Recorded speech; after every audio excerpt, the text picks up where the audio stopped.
Anne of Green Gables by LM Montgomery, Chapter 31, Where the Brook and River Meet.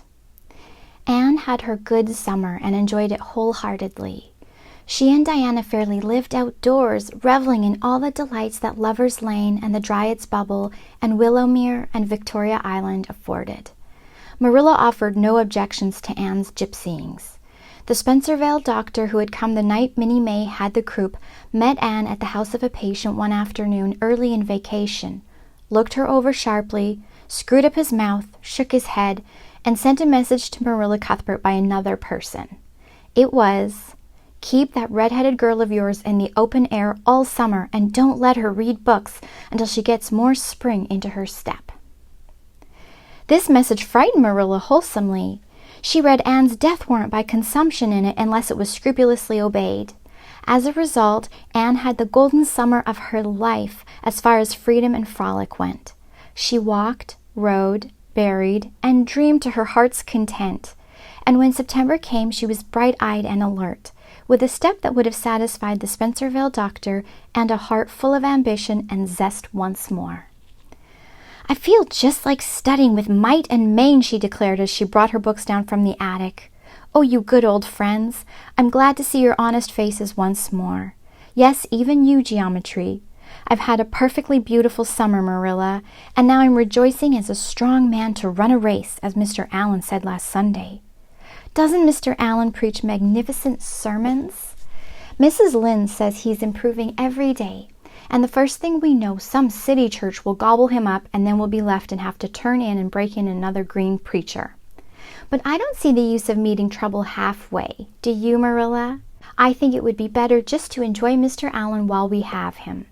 If I were a man, I think I'd be a minister.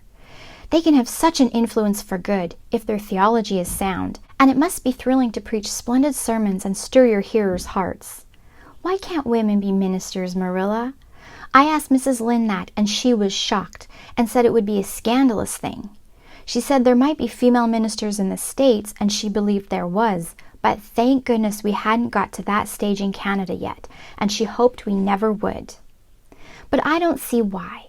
I think women would make splendid ministers. When there is a social to be got up, or a church tea, or anything else to raise money, the women have to turn to and do the work. I'm sure Mrs. Lynde can pray every bit as well as Superintendent Bell, and I've no doubt she could preach, too, with a little practice." "Yes, I believe she could," said Marilla dryly.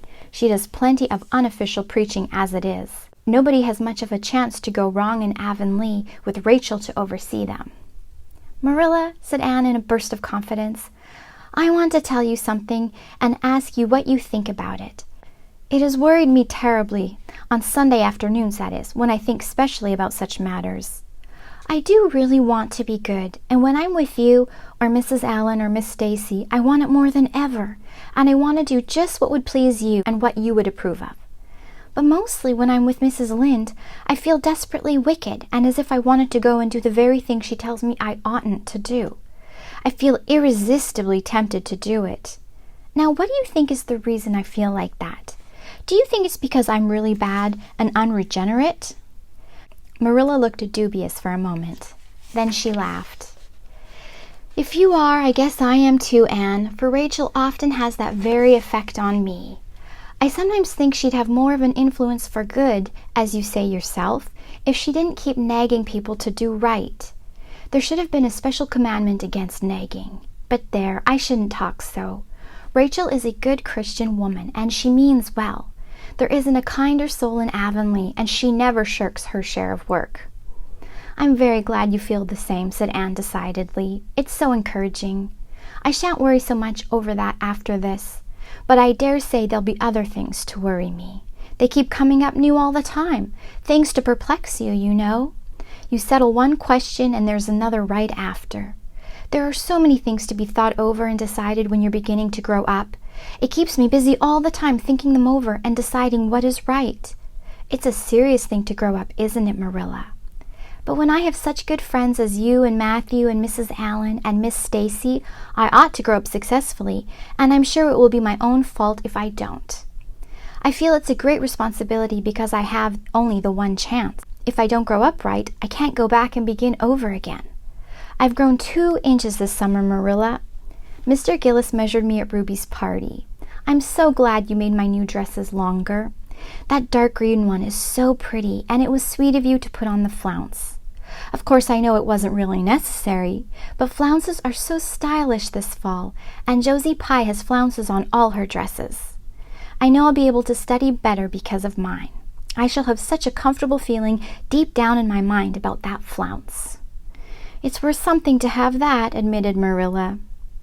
Miss Stacy came back to Avonlea School and found all her pupils eager for work once more. Especially did the Queen's class gird up their loins for the fray, for at the end of the coming year, dimly shadowing their pathway already, loomed up that fateful thing known as the entrance, at the thought of which one and all felt their hearts sink into their very shoes. Suppose they did not pass? That thought was doomed to haunt Anne through the waking hours of that winter, Sunday afternoons inclusive, to the almost entire exclusion of moral and theological problems. When Anne had bad dreams, she found herself staring miserably at past lists of the entrance exams, where Gilbert Blythe's name was blazoned at the top and which hers did not appear at all. But it was a jolly, busy, happy, swift-flying winter.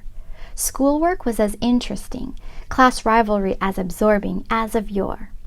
New worlds of thought, feeling, and ambition, fresh, fascinating fields of unexplored knowledge, seemed to be opening out before Anne's eager eyes. Hills peeped o'er hill, and Alps on Alps arose. Much of all this was due to Miss Stacy's tactful, careful, broad-minded guidance.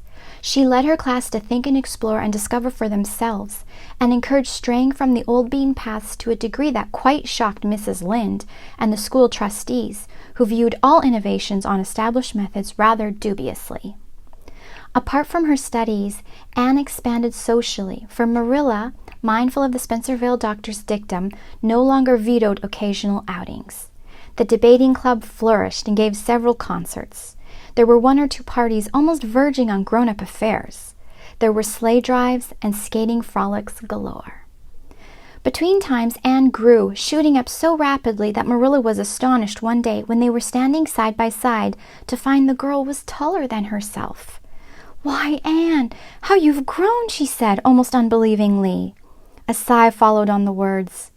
Marilla felt a queer regret over Anne's inches. The child she had learned to love had vanished somehow, and here was this tall, serious-eyed girl of 15, with the thoughtful brows and the proudly poised little head, in her place. Marilla loved the girl as much as she had loved the child, but she was conscious of a queer, sorrowful sense of loss. And that night, when Anne had gone to prayer meeting with Diana, Marilla sat alone in the wintry twilight and indulged in the weakness of a cry.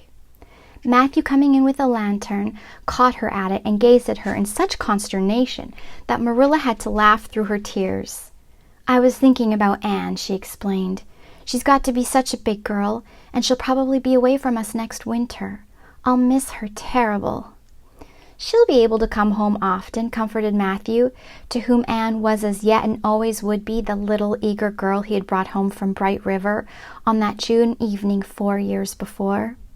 "The branch railroad will be built to Carmody by that time." "It won't be the same thing as having her here all the time," sighed Marilla gloomily, determined to enjoy her luxury of grief uncomforted. "But there, men can't understand these things." There were other changes in Anne, no less real than the physical change. For one thing, she became much quieter. Perhaps she thought all the time and dreamed as much as ever, but she certainly talked less. Marilla noticed and commented on this also. "You don't chatter half as much as you used to, Anne, nor use half as many big words. What has come over you?" Anne colored and laughed a little as she dropped her book and looked dreamily out of the window, where big fat red buds were bursting out on the creeper in response to the lure of the spring sunshine. "I don't know. I don't want to talk as much," she said, denting her chin thoughtfully with her forefinger. "It's nicer to think dear, pretty thoughts and keep them in one's heart like treasures. I don't like to have them laughed at or wondered over. And somehow I don't want to use big words anymore. It's almost a pity, isn't it, now that I'm really growing big enough to say them if I did want to. It's fun to be almost grown up in some ways, but it's not the kind of fun I expected, Marilla. There's so much to learn and do and think that there isn't time for big words. Besides, Miss Stacy says the short ones are much stronger and better. She makes us write all our essays as simply as possible. It was hard at first. I was used to crowding in all the fine big words I could think of, and I thought of any number of them. But I've got used to it now, and I see it's so much better. What has become of your story club? I haven't heard you speak of it for a long time. The story club isn't in existence any longer. We haven't time for it, and anyhow, I think we had got tired of it. It was silly to be writing about love and murder and elopements and mysteries. Miss Stacy sometimes has us write a story for training in composition, but she won't let us write anything but what might happen in Avonlea in our own lives, and she criticizes it very sharply and makes us criticize our own too. I never thought my compositions had so many faults until I began to look for them myself. I felt so ashamed I wanted to give up altogether, but Miss Stacy said I could learn to write well if I only trained myself to be my own severest critic, and so I am trying to. You've only 2 more months before the entrance, said Marilla. Do you think you'll be able to get through? Anne shivered. I don't know. Sometimes I think I'll be all right, and then I get horribly afraid. We've studied hard and Miss Stacy has drilled us thoroughly, but we mayn't get through for all that. We've each got a stumbling block.